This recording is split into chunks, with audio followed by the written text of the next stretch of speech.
Hello, welcome SS Laptop Solution. আজি আমাৰ তাতে এটা HP Hinges Bokeno ল্যাপটপ আহিছে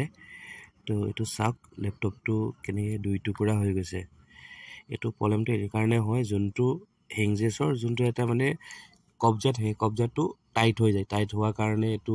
মানে বেছি জোৰত টানি দিলে এই টুকুৰা হৈ যায় এটো যদি লুজ কৰি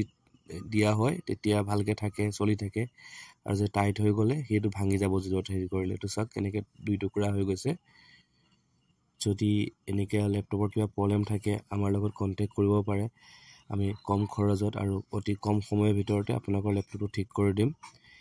আমাৰ এড্ৰেছটো হৈছে GH Road গণেশগুৰি ৱালফোৰ্ট আমাৰ দোকানৰ নাম হৈছে SS Laptop Solution আৰু আমাৰ কন্টাক্ট নম্বৰটো হৈছে 7002429063 আমাৰ ভিডিও বিলাক যদি ভাল লাগে লাইক শেয়াৰ কৰি দিব থ্যাংক ইউ আকৌ এবাৰ কৈছো ওয়েলকাম SS Laptop Solution এটো সাক লাষ্ট ধুনিয়াকে ফিনিশিং দি দিছো আগত পুৰা দুই টুকুৰা হৈ গৈছিলে